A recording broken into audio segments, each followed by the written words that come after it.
सर्दी की मारक रात में दो भाई एक पुराने कमरे के कोने में शरण चाहते हैं। उनकी आशा एक मरती हुई अंगारे की तरह टिमटिमाती है।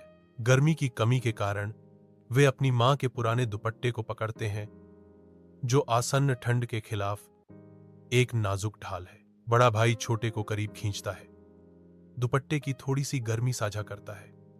सुरक्षा का एक मौन वादा, कभी कभी एक याद सबसे बड़ा आश्रय बन जाती है।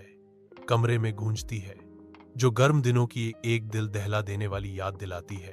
उनकी मां के प्यार की याद उन्हें घेरे हुए है। एक उजाड़ रात में एक आरामदायक आलिंगन, उस साझा क्षण में भाइयों को सांत्वना मिलती है। उनका बंधन उस निराशा के खिलाफ एक प्रकाश स्तंभ है, जो उन्हें निगलने की धमकी देता है। स्मृति की सुनहरी रोशनी में नहाए हुए भाई गर्मी और मातृ प्रेम के समय को याद करते हैं। उनकी मां उन्हें एक जीवंत दुपट्टे में लपेटती है। उसका कोमल आलिंगन दुनिया की ठंड के खिलाफ एक ढाल है। उसकी मुस्कान, आशा की किरण, कमरे को भर देती है। इसकी गर्मी उस ठंड के विपरीत है जिसे वे अब सहन करते हैं।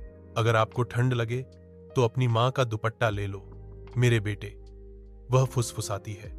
उसकी आवाज एक सुखदायक मरहम है। उनकी मुस्कान उनके दिलों में बनी रहती है, जो प्यार की स्थायी शक्ति की एक कालातीत याद दिलाती है। प्राचीन कमरे में दो भाई एक छोटे से खाट पर सो रहे हैं। खिड़की से चांदनी आ रही है। छोटा भाई धीरे से मुस्कुराता है। उसका हाथ उसके बड़े भाई की पकड़ में है। मां का प्यार कभी भी वास्तव में फीका नहीं पड़ता। कमरे के कोने में उनकी मां की एक चमकदार छाया उन्हें प्यार भरी आंखों से देखती है। मां की ममता कभी दूर नहीं होती। कमरा शांति और मौन सुरक्षा से भरा है।